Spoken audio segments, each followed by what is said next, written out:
In today's video, we remember 30 celebrities whose lives were tragically cut short in plane crashes. A sobering look at fame, fate, and the skies above.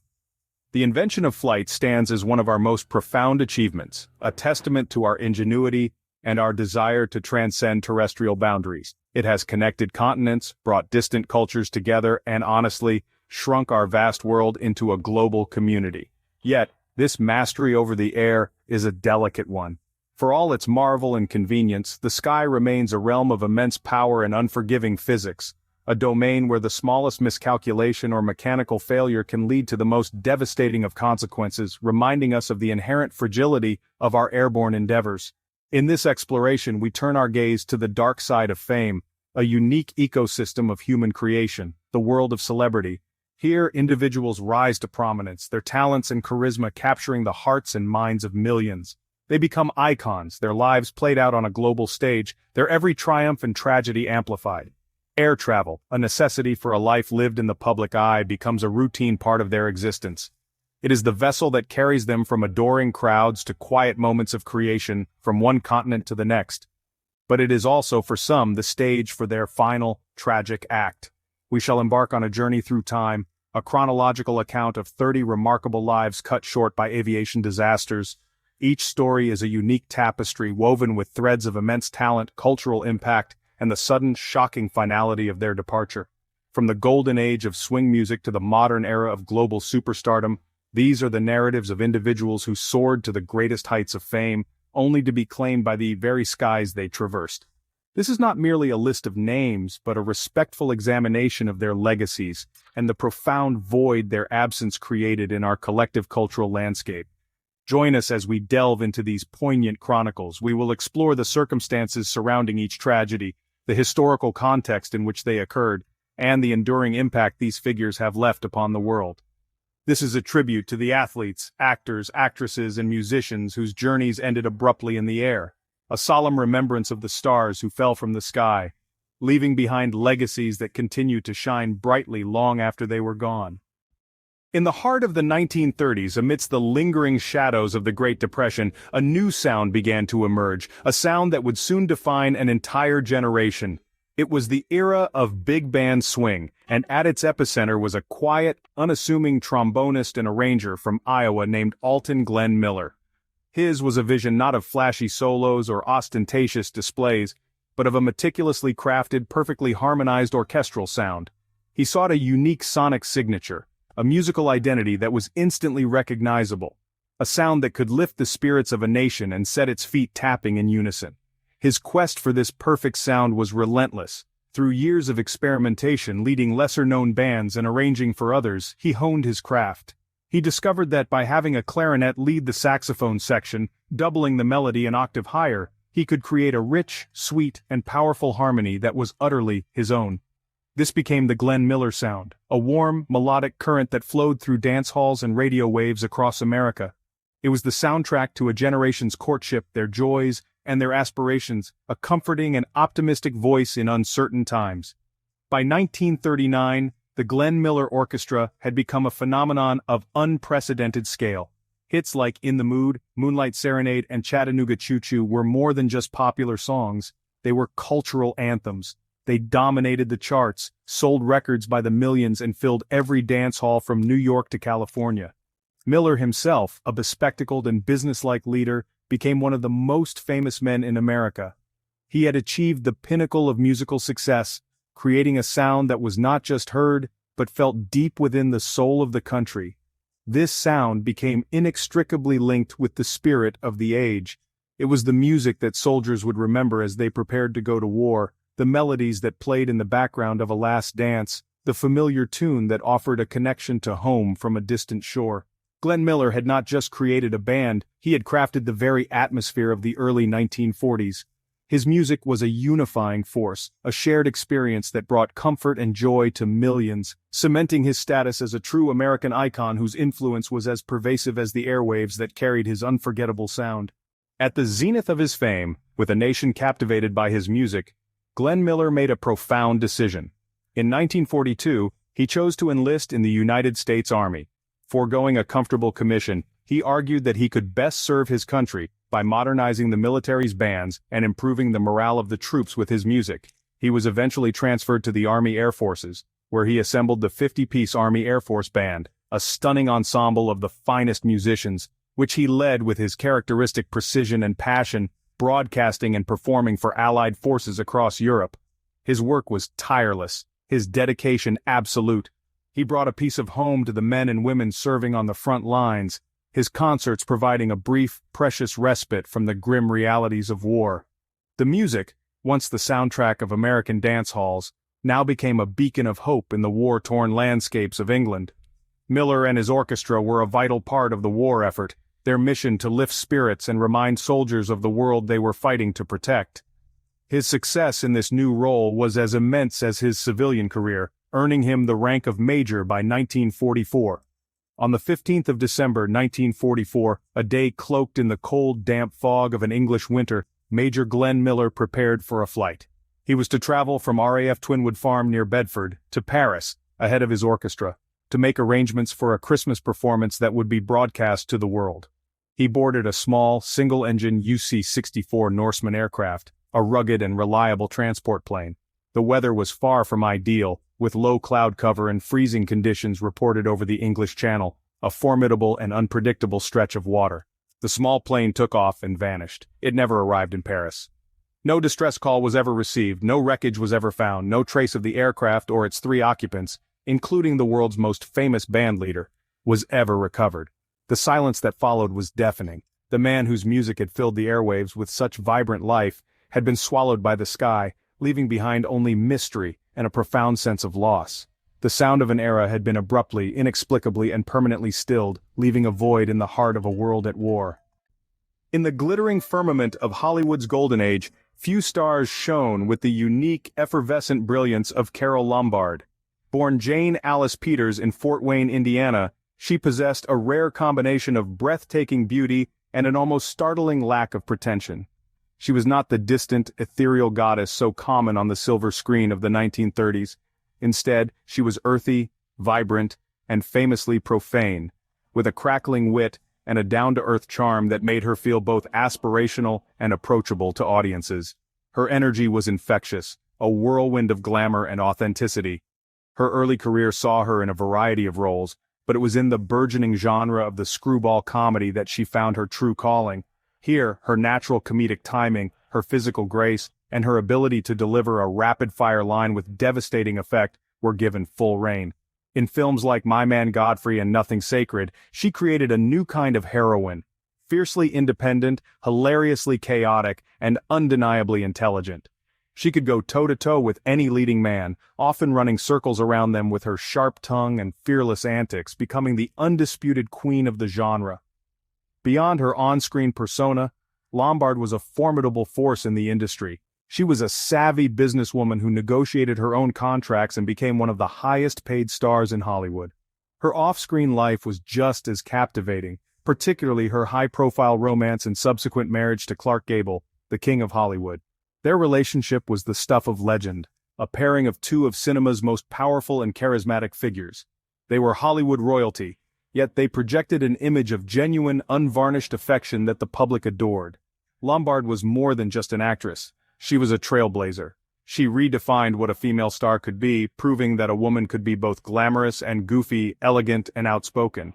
She exuded a modern sensibility that was ahead of its time, a spirit of independence and self-assurance that resonated deeply with a generation of women. At the dawn of the 1940s, Carole Lombard was at the absolute peak of her powers, a beloved icon whose star seemed destined to burn brightly for decades to come, a true original in a town built on imitation. When the United States was plunged into the Second World War following the attack on Pearl Harbor, Carole Lombard's patriotism burned with a fierce intensity. She was determined to contribute to the war effort in a meaningful way. Along with her husband Clark Gable, she immediately became involved in promoting the sale of war bonds. President Franklin D. Roosevelt himself declared her the first woman to be commissioned in this vital home-front campaign, recognizing her immense popularity and her passionate commitment to the cause. Her star power was now a weapon in the nation's arsenal. In January of 1942, she embarked on a multi-state war bond tour, returning to her home state of Indiana for a massive rally in Indianapolis. The tour was a staggering success. With her trademark blend of glamour, grit, and heartfelt sincerity, she captivated the crowds. In a single evening at the Indiana State House, she raised over $2 million in defense bonds. An astonishing sum at the time. She worked tirelessly, giving impassioned speeches, signing autographs, and pouring every ounce of her famous energy into the mission. She was no longer just an actress. She was a symbol of national resolve. Her work complete, Lombard was anxious to return home to California and to her husband. Against the advice of her press agent and her mother, who accompanied her on the trip, she eschewed the slower, safer journey by train. She insisted on a flight, reportedly deciding the matter with the toss of a coin. On the night of January 16, 1942, she, her mother Bess Peters, and press agent Otto Winkler boarded Transcontinental and Western Air Flight 3, a Douglas DC-3 aircraft, for the journey back to the West Coast. Just 23 minutes after a refueling stop in Las Vegas, the aircraft, flying in total blackout conditions as was common for civilian planes in the wartime West, slammed into the side of Potosi Mountain. The impact was catastrophic. All 22 people on board, including 15 decorated Army Air Corps pilots who were passengers on the flight, were killed instantly. The vibrant, irreplaceable light of Carole Lombard was extinguished at the age of 33. Her death was not just a Hollywood tragedy. It was a national blow, the loss of a beloved star who died in service to her country, her final act a testament to the selfless patriotism that defined her character. Buddy Holly, a pioneer from Lubbock, Texas, innovated a sound that would become foundational to rock and roll. Holly and the Crickets crafted hits like That'll Be the Day, sonic blueprints for bands to come. By 1959, now solo, he embarked on the Winter Dance Party tour. After a Clear Lake performance, Holly chartered a flight to escape the tour's harsh conditions, a decision with tragic consequences. On February 3rd, the plane crashed, killing all aboard. The loss of the 22-year-old Holly was etched in cultural memory as the day the music died. In the same cultural ecosystem, another remarkable talent was rapidly ascending. Richard Valenzuela, who adopted the stage name Richie Valens, was a prodigy of immense potential. Hailing from the San Fernando Valley in California, he was a pioneer of Chicano rock, blending the rhythms of his Mexican heritage with the raw energy of rock and roll. At the astonishing age of just 17, he had already achieved a level of success that many musicians strive for their entire lives. He was a burst of vibrant energy, a shooting star streaking across the musical landscape destined for greatness. His career, though tragically brief, was marked by extraordinary achievements. He burst onto the national scene with the roaring, electrifying track Come On, Let's Go, a song that captured the restless spirit of teenage life in the 1950s. This was swiftly followed by the double-sided hit single that showcased his incredible versatility. One side featured Donna, a heartfelt ballad written for his high school sweetheart, a tender and vulnerable expression of young love. The other side of that single was La Bamba, a track that would become his most enduring legacy. Valens took a traditional Mexican folk song and transformed it, injecting it with a powerful rock and roll beat and his own electrifying guitar work. Sung entirely in Spanish, its success on the mainstream American charts was unprecedented. Valens's talent was undeniable. He was a gifted guitarist, a charismatic performer, and a songwriter with a natural instinct for melody and rhythm. Like his fellow performers on the Winter Dance Party tour, Richie Valens was subjected to the same grueling travel conditions. The opportunity to fly ahead to the next venue in a warm, private plane was an incredibly alluring prospect. The final seat on the chartered Beechcraft Bonanza became the subject of a simple game of chance. The seat had initially been intended for one of Buddy Holly's bandmates, Tommy Allsup. However, Valens, who had never flown in a small plane before, persistently asked for the seat. In a moment that would haunt Allsup for the rest of his life, he agreed to flip a coin for it. The metallic glint of the 50-cent piece in the cold Iowa air sealed Valens' fate. He called heads, and heads it was. With that simple toss of a coin, the course of history was irrevocably altered. The crash that claimed the life of Buddy Holly also extinguished the brilliant nascent career of Richie Valens. At just 17, he became a permanent fixture in the tragic mythology of rock and roll. The third musician to perish in that fateful crash was Giles Perry Richardson Jr., a man whose stage persona was as grand as his physical presence. Known to the world as the Big Bopper, He was a true original, a larger-than-life character who brought a sense of theatricality and infectious fun to the early days of rock and roll.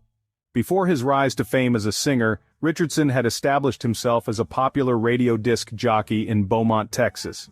His booming voice, quick wit, and gregarious personality made him a natural entertainer, a skill he would soon translate from the airwaves to the stage. His transition from radio personality to recording artist was propelled by a novelty song that would become his signature anthem. Chantilly Lace, with its distinctive telephone-style monologue, was a smash hit in 1958. It perfectly captured his playful and charismatic persona, showcasing his deep, resonant voice and his knack for catchy, memorable hooks.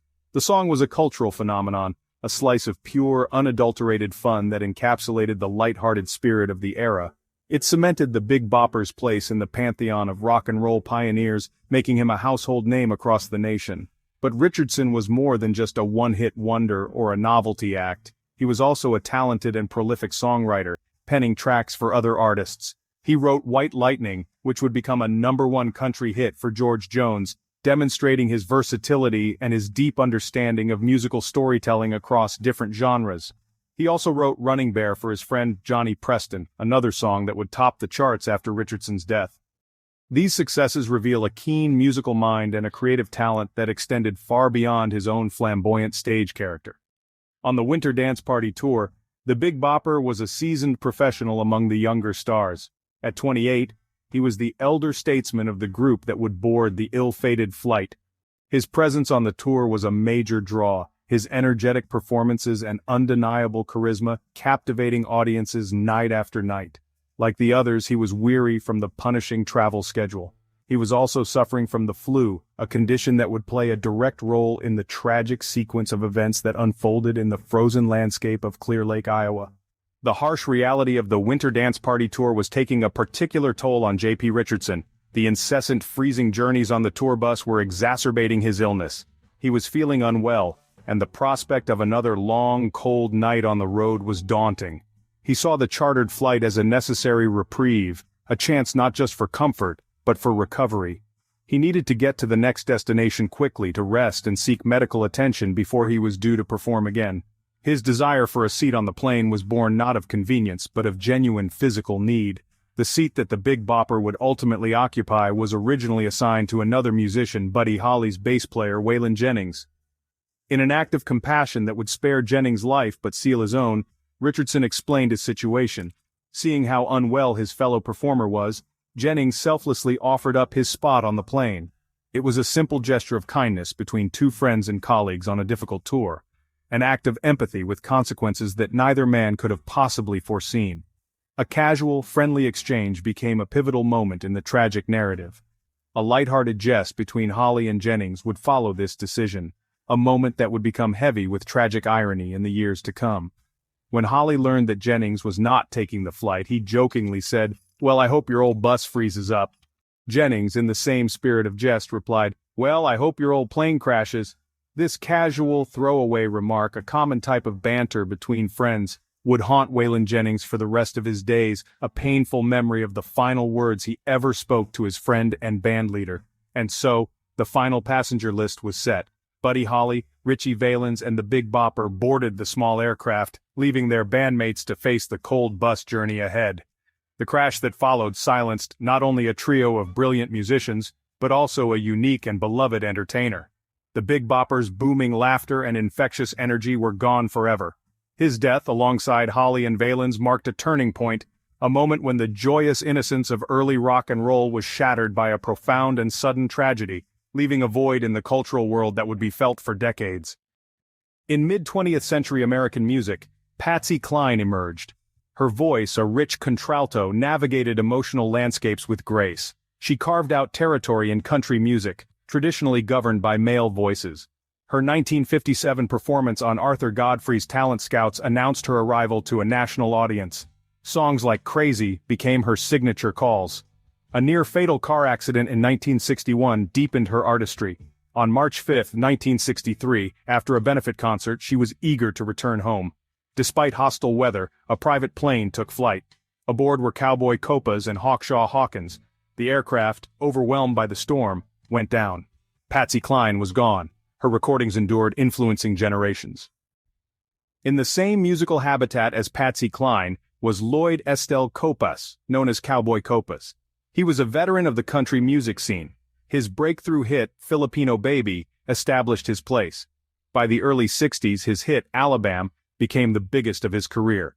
It was this renewed success that led him to be in Kansas City for that fateful benefit concert, sharing a stage with Patsy Cline, unaware that their paths were destined to converge in tragedy. In that single, brutal moment, the life of Cowboy Copas was extinguished. The shared tragedy bound him forever to Patsy Cline.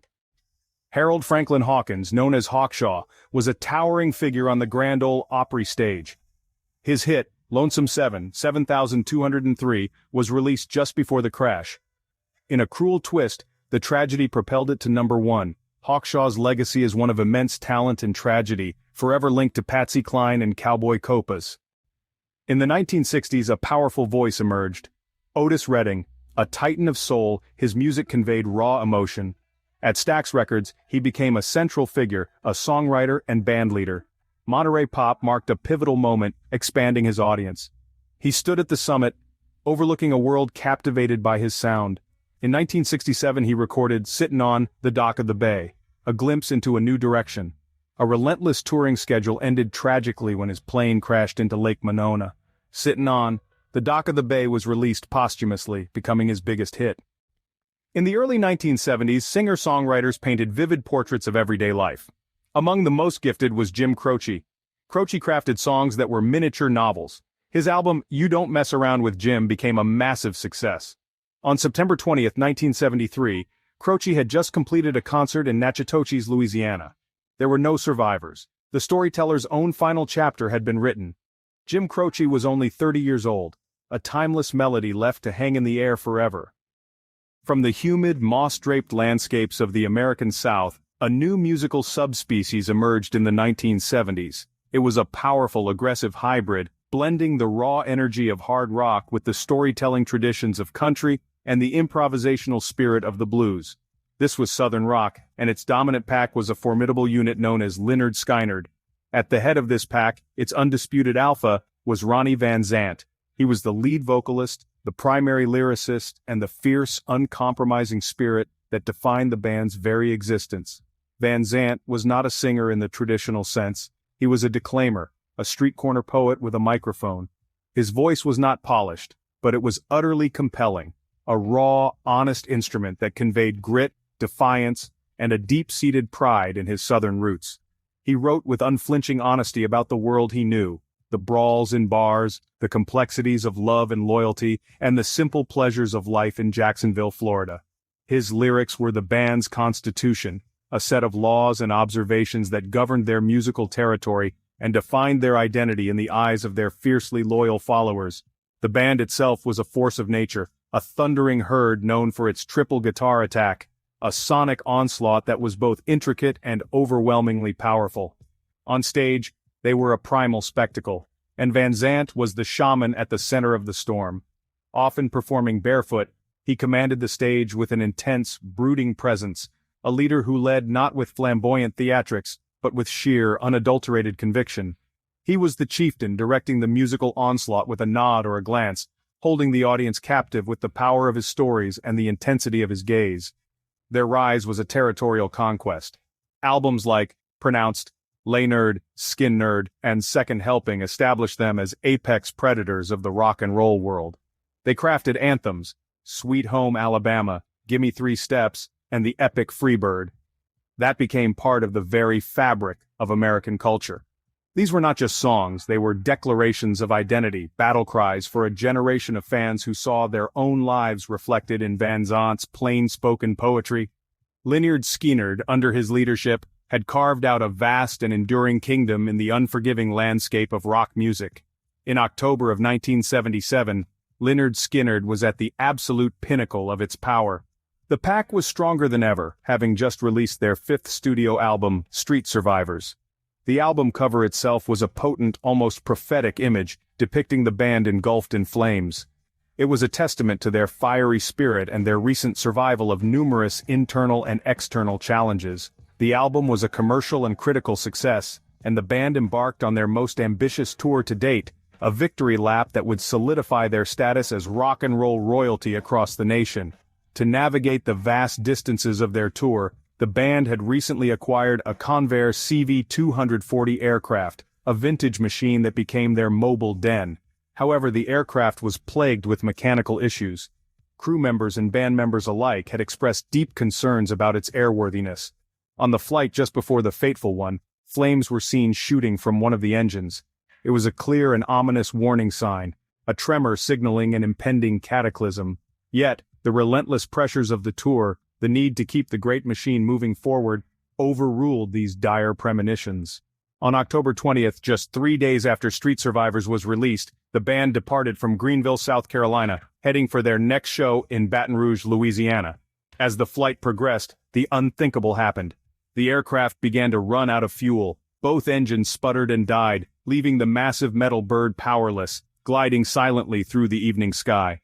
The pilots, in a desperate attempt to find a safe place to land, aimed for a small clearing, but they fell short, the plane beginning to clip the tops of the tall pines of a dense Mississippi swamp. The impact was devastating. The aircraft was ripped apart as it tore through the forest, a catastrophic end to its silent, powerless descent. The crash instantly killed Ronnie Van Zant, who was just 29 years old. It also claimed the lives of guitarist Steve Gaines, his sister and backup singer Cassie Gaines, an assistant road manager, and both pilots. The survivors, though they escaped with their lives, were left with horrific injuries and deep psychological scars. The fire that had prophetically engulfed the band on their album cover had become a terrifying reality, extinguishing the life of their charismatic leader and silencing the thunder of the mighty Lynyrd Skynyrd. In the intricate ecosystem of a rock and roll band, new members often arrive, bringing with them a fresh infusion of energy and talent. For Lynyrd Skynyrd, the arrival of Stephen Earl Gaines was akin to a sudden, vibrant bloom in a familiar landscape. He was not merely a replacement, he was a revelation, a guitarist of prodigious skill and a songwriter whose creativity promised to propel the band to even greater heights. His journey had been one of persistence, honing his craft in the lesser-known territories of the music world, waiting for the precise moment when his unique abilities would be recognized. This was his time, a moment of ascendance. Gaines's introduction to the band was orchestrated by his own sister Cassie, who had already secured her place as a backing vocalist. She championed his cause, convinced that his fiery guitar work was the missing element the band needed. The existing members were initially cautious. Yet upon witnessing his electrifying audition, any skepticism evaporated. He was a natural predator on the fretboard, his fingers moving with speed and precision that was both astonishing and deeply intimidating. His impact was immediate and profound. The band's 1977 album, Street Survivors, became a testament to his influence. Gaines contributed searing guitar solos that intertwined beautifully with Alan Collins and Gary Rossington, but also his own compositions. Songs like I Know a Little showcased his bluesy, sophisticated style, a perfect counterpoint to the band's raw, powerful sound. He also took the lead vocal on Ain't No Good Life, revealing another facet of his talent. The dynamic within the band shifted, creating what many consider to be its most potent lineup. The interplay between the three guitarists became legendary, a complex and beautiful dance of dominance and harmony. On stage, they were a force of nature, a trinity of sonic power that left audiences breathless. Gaines had not just integrated into the group, he had elevated it. His presence seemed to signal a new era, a future filled with limitless potential. The Convair CV-240 that carried Lynyrd Skynyrd on that fateful day was an older specimen, a workhorse of the skies that had seen many years of service. But on October 20, 1977, this aircraft began to show signs of critical distress. The engine sputtered and failed. Fuel starvation had set in. The pilots found themselves grappling with a machine losing its struggle against gravity. For Steve Gaines, this flight was just another leg of a triumphant tour. The Street Survivors album, released only 3 days prior, was climbing the charts, its success a direct validation of his artistic contributions. He was no longer just the new guitarist, he was an essential architect of the band's sound. The camaraderie on board would have been palpable. The sudden, terrifying silence as the engines died would have shattered that atmosphere in an instant. The aircraft descended, not with controlled grace, but with the terrifying finality of a fall. It tore through the canopy of a dense Mississippi forest, the sound of rending metal and splintering wood a brutal symphony of destruction. The impact was catastrophic, a violent event that extinguished lives in a heartbeat. For Steve Gaines, the journey ended here, in the dark woods, far from the bright lights of the stage. He was just 28 years old, his immense potential, tragically unfulfilled. The aftermath was a scene of devastation and profound loss. The death of Steve Gaines alongside his sister Cassie and lead singer Ronnie Van Zant created a void that could never be filled. His brief, brilliant tenure with Lynyrd Skynyrd remains a poignant what-if, a glimpse of a musical future snatched away in a storm of metal and fire.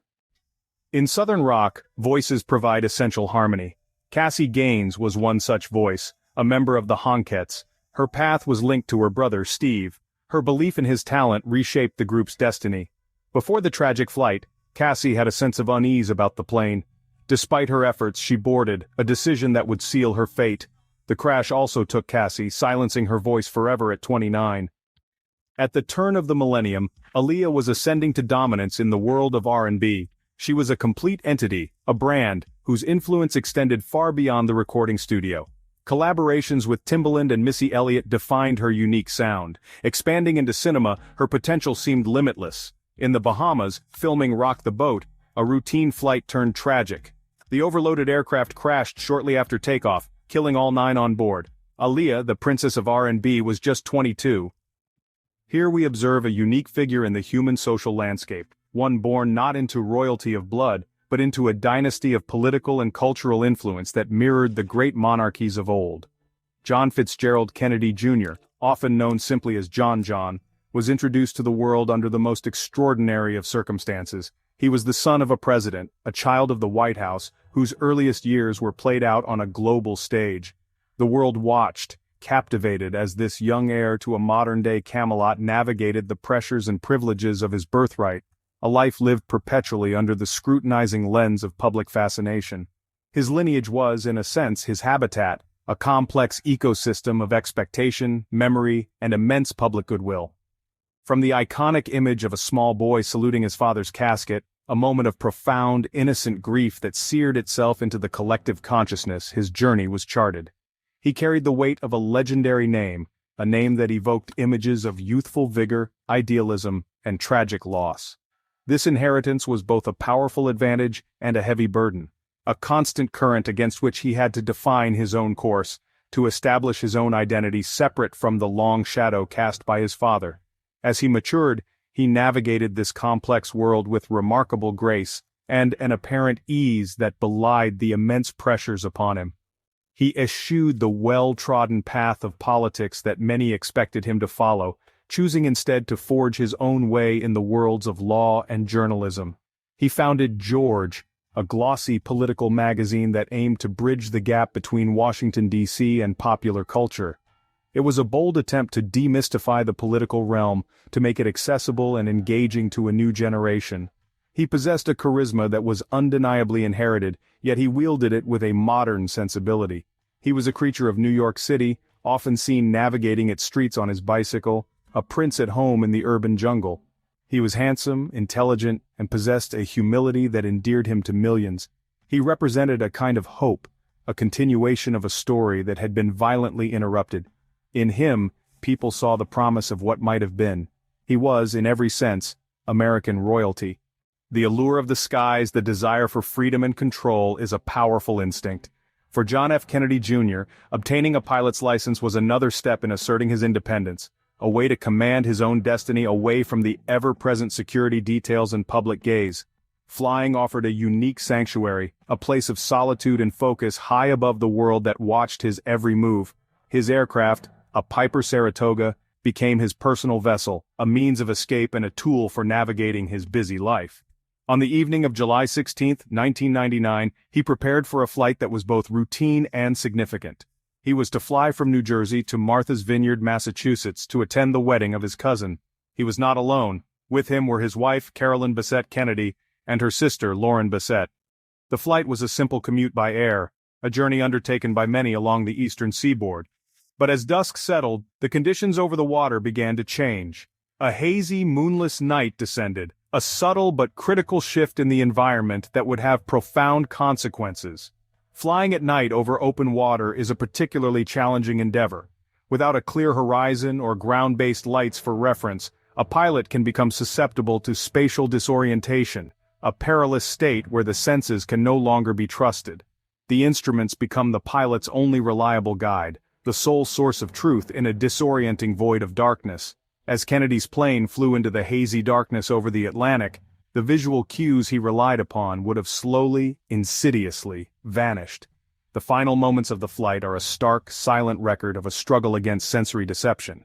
The aircraft, which had been flying straight and level, began a series of unusual maneuvers, climbing and descending, turning inexplicably. Radar data shows a final, rapid, spiraling descent into the ocean. There was no distress call. In the silent, indifferent darkness, the pilot had lost his battle with the horizon. The world awoke to the news that the Prince of Camelot, along with his wife and sister-in-law, had vanished into the sea, another tragic chapter written for a family that had already known so much loss. Roberto Clemente, a pioneer from Puerto Rico, became a legend, his impact echoing far beyond the stadium. For 18 seasons he was the heart of the Pittsburgh Pirates, leading them to 2 World Series championships. Off the field, Clemente was a fierce advocate for humanitarian causes. In 1972 he recorded his 3,000th hit, a definitive mark of his elite status. After an earthquake devastated Managua, Clemente organized relief efforts. He chartered a DC-7 cargo plane to personally deliver aid, but the aircraft crashed. Clemente's life was tragically cut short while in pursuit of a noble cause. Within the traditionally conservative habitat of professional golf, Payne Stewart was a vibrant and flamboyant species, a splash of brilliant color against a landscape of muted greens and polite applause. He was instantly recognizable, a figure defined by his distinctive and often eccentric attire. His signature tam o' shanter cap, his +4s or knickerbockers, and brightly colored shirts paid homage to the game's historical roots, while simultaneously setting him completely apart from his contemporaries. This unique plumage was not merely for show, it was an expression of his personality, confident, playful, and unapologetically individualistic. His style of play was as distinctive as his wardrobe. He possessed one of the most fluid and graceful swings in the history of the sport, a rhythmic, seemingly effortless motion that produced powerful and accurate shots. He was a master of control and finesse, a shot maker who could navigate the most challenging courses with artistic flair. He was a fierce competitor, his calm exterior masking a burning desire to win. Over his career, he amassed 11 PGA Tour victories, including 3 major championships, solidifying his place among the elite golfers of his generation and earning the deep respect of his peers. His career was marked by both spectacular triumphs and heartbreaking near misses, a narrative arc that made him a compelling and relatable figure to fans around the world. He was known for his sportsmanship and his graciousness in both victory and defeat. As he matured, the exuberant showman of his early years evolved into a more reflective and respected elder statesman of the game. He became a man of deep faith, a transformation that brought a new sense of peace and purpose to his life, both on and off the course, a change that was palpable to all who knew him. In June of 1999 at the U.S. Open at Pinehurst No. 2, Stewart produced the defining moment of his career. On the final hole, locked in a tense battle, he faced a daunting 15-foot putt for par to win the championship. With the immense pressure of the moment upon him, he stroked the ball, and it rolled true, dropping into the cup. He erupted in a now iconic celebration, a triumphant leg kick and a powerful fist pump. It was the culmination of a lifetime of dedication, a victory that cemented his legacy as one of the game's great champions, at the absolute peak of his powers. On the morning of October 25, 1999, just 4 months after his glorious victory at the U.S. Open, Payne Stewart boarded a private Learjet in Orlando, Florida. He was bound for Texas, scheduled to play in the year-end Tour Championship. It was a routine flight, a common mode of transport for a successful athlete at the height of his career. The skies were clear, the conditions perfect for a swift and uneventful journey across the country. The small, sleek jet climbed powerfully into the morning sky, its 2 pilots and 4 passengers settling in for the flight ahead. However, shortly after reaching its assigned altitude, something went catastrophically wrong. Air traffic controllers lost radio contact with the Learjet. The aircraft, however, did not deviate from its flight plan. It continued climbing, flying silently and unerringly on its programmed northwestward course, a ghost ship moving through the heavens. Alarmed by the lack of communication, the U.S. Air Force scrambled F-16 fighter jets to intercept the unresponsive aircraft. What the fighter pilots witnessed was a chilling and deeply unsettling sight, a scene from a modern-day mystery. As the F-16s drew alongside the Learjet, they peered into the cockpit and cabin windows. They reported that the windows of the aircraft were frosted over with ice, a clear indication of a depressurized cabin at high altitude. There was no sign of life, no movement, no struggle. The pilots and passengers were likely incapacitated, victims of hypoxia, a lack of oxygen, having lost consciousness within moments of the depressurization event. The plane was flying perfectly on autopilot, its occupants completely unaware of their silent, inexorable journey towards oblivion. For nearly 4 hours, the silent Learjet traversed the heartland of America, a phantom vessel on a journey with no destination. Fighter jets from different air bases took turns escorting it, watching and waiting, powerless to intervene. Finally, after traveling almost 1,500 miles, the inevitable occurred. The aircraft exhausted its fuel reserves. The engine spooled down and the jet began a slow, uncontrolled spiral descent. It fell from the sky and crashed at high speed into a field in rural South Dakota. The flamboyant champion, his agents, and the pilots had met a quiet, bizarre, and terribly tragic end. In New York City, Thurman Munson was the heart of the Yankees. A catcher with rare leadership, he led the Yankees back to the World Series. To balance baseball and family, he flew a Cessna. But on August 2, 1979, tragedy struck. Practicing landings, his plane crashed. Munson died at 32, leaving baseball in shock, his empty locker a silent memorial. Audie Murphy's life spanned vastly different terrains. He emerged from rural Texas to become a ferocious, decorated 1-2 soldier. After the war, Hollywood saw in Murphy a ready-made hero. He starred in his own life story, To Hell and Back. Beneath the fame, the scars of war remained. In 1971, a business opportunity placed him on a flight to Virginia. His plane crashed into Brush Mountain, killing all aboard. Murphy was buried at Arlington National Cemetery. His final flight was a sudden, brutal end.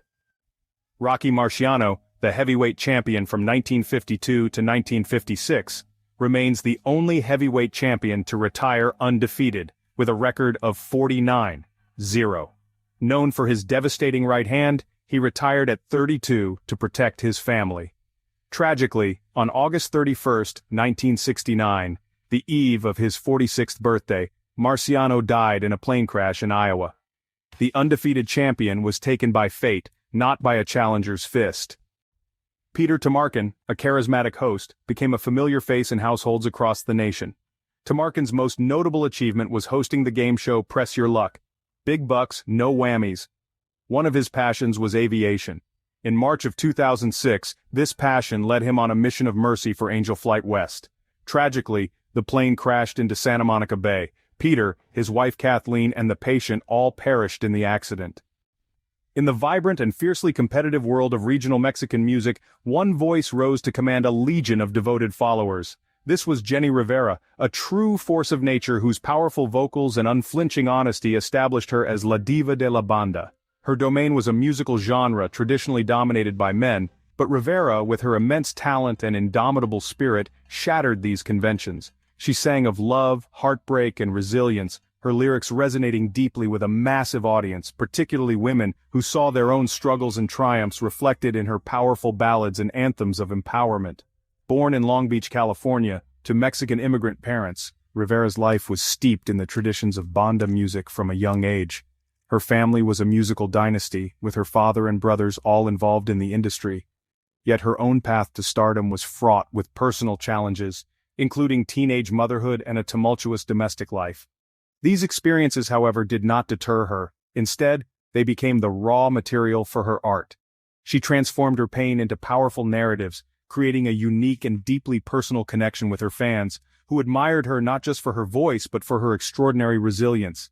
Her ascent was a steady, powerful climb.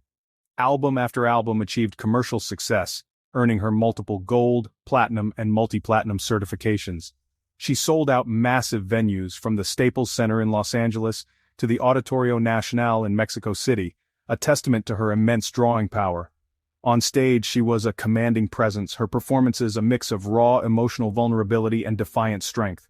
She was more than a singer. She was a storyteller, a confidant, and a symbol of survival for millions who followed her every move and hung on her every word. Beyond the music, Jenni Rivera built a sprawling empire. She was a savvy businesswoman, launching her own fragrance, clothing line, and even a reality television show, I Love Jenni, which gave the world an intimate look into her life as a mother, artist, and entrepreneur. This expansion of her brand further solidified her status as a cultural icon, a multi-talented matriarch who had conquered not only the music charts but the wider world of entertainment. Her influence was immense, her legacy seemingly secure as one of the most important female figures in the history of Latin music. On the night of December 8, 2012, Jenni Rivera had delivered yet another triumphant performance, this time to a packed arena in Monterrey, Mexico. She was at the zenith of her career, a celebrated judge on the popular television show, La Voz, Mexico, with plans for an English-language crossover album and a new sitcom in the works. After the concert, filled with the energy of the adoring crowd, she and her entourage, including her publicist, makeup artist and lawyer, boarded a private Learjet 25, destined for Toluca, just outside Mexico City, where she was due for her television appearance the next morning. The aircraft, a small, fast business jet, departed from Monterrey International Airport in the early hours of December 9th. The flight was expected to be a routine short journey over the rugged terrain of northern Mexico. However, just a few minutes after takeoff, as the jet climbed to its cruising altitude, air traffic controllers lost all radio and radar contact. The silence from the aircraft was sudden and absolute. An immediate search was launched, but the vast, mountainous landscape of the Sierra Madre Oriental presented a formidable challenge for rescue crews. The search efforts, both by air and on the ground, were intense, fueled by the desperate hope of millions of fans and a worried world. The wreckage was eventually discovered scattered across a remote, almost inaccessible mountainside in the state of Nuevo León. The scene was one of complete devastation. The impact had been so catastrophic that the aircraft was almost entirely disintegrated, a grim testament to the violence of the crash. There were no survivors. The news confirmed the world's worst fears. Jenni Rivera, the diva of banda, was gone. The investigation into the crash was complex. The aircraft was over 40 years old, and questions were raised about its maintenance history and the qualifications of the pilots. The final report from Mexican authorities pointed to a probable loss of control for reasons that could not be definitively determined, leaving a painful void of unanswered questions. The loss of Jenni Rivera at the age of just 43 was a profound tragedy, silencing a voice that had given strength to so many and cutting short a life that was a powerful symbol of overcoming adversity in a world that had not always been kind. Jim Reeves, Gentleman Jim, pioneered the smooth Nashville sound, broadening country music's appeal. A qualified pilot, Reeves used his Beechcraft debonair to navigate his demanding tour schedule. In July 1964, flying from Arkansas, a violent thunderstorm struck. Radio contact was lost, and the plane vanished. The wreckage was found south of Nashville. Reeves and his manager perished, silencing a beloved voice at just 40 years old. The Nelson family captured hearts through warm, glowing screens. At its heart was Ricky. He became a teen idol. His songs were the soundtrack to a generation's coming of age. The British invasion altered the landscape of popular music. On New Year's Eve, 1985, he was flying to a concert in Dallas, Texas. The vessel was a Douglas DC-3. A malfunctioning heater sparked a fire. The aircraft crashed. Ricky Nelson did not survive. The prince of a pop culture dynasty was silenced. In the 70s, John Denver's voice emerged, carrying the essence of the American wilderness. With his acoustic guitar, he crafted anthems of nature. Denver was also a passionate aviator. On October 12, 1997, he prepared for a flight in Monterey Bay, California in his Rutan Long EZ. A design flaw made switching fuel tanks a perilous maneuver. The aircraft plunged into the Pacific Ocean. The singer who celebrated the skies met his end in a fall from that very same sky. In basketball, only the driven rise to legend status. Kobe Bryant, a predator on the court, displayed a determination that became his trademark, the Mamba mentality. He collected championships and the adoration of fans. He was a devoted family man. Post-retirement, he used helicopters for transportation. On January 26, 2020, a helicopter carrying Kobe, his daughter Gianna, and others crashed into a hillside in Calabasas. There were no survivors. The loss sent a wave of grief across the globe. In the late 1970s, Stevie Ray Vaughan emerged. He stalked Texas juke joints, his Fender Stratocaster an extension of himself. A revivalist, he breathed life into the blues. His Montreux Jazz Festival appearance caught the ear of David Bowie and Jackson Browne, resulting in his debut album, Texas Flood. Vaughn battled addiction, entering rehab and emerging sober, releasing the album in step. On August 26, he performed at the Alpine Valley Music Theater in Wisconsin with his brother Jimmy Vaughn and Eric Clapton. Tragically, his helicopter crashed shortly after takeoff. There were no survivors. In the late 90s, Montgomery Gentry emerged, blending country's heart with a rebellious energy. Eddie Montgomery and Troy Gentry created a dynamic whole. Gentry's voice delivered both tender ballads and hard-rocking anthems. Their debut album, Tattoos and Scars, made a statement.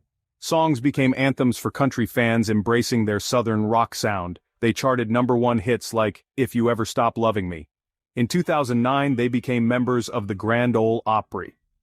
On September 8, 2017, Montgomery Gentry was to perform in Medford, New Jersey.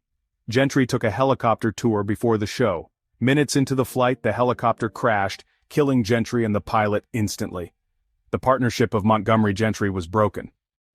Bill Graham was a keystone in rock and roll, crafting the environment where music legends thrived. His venues, like the Fillmore, were sacred grounds for the counterculture. A kinder transport child, he arrived in America with a drive to connect people. Graham nurtured talent, providing a platform for bands like the Grateful Dead and Jefferson Airplane. He organized large-scale benefit concerts, harnessing music for humanitarian causes. On October 25, 1991, a routine helicopter flight turned fatal in Concord, California. The helicopter struck a tower, erupting in flames. The architect was gone, a profound loss.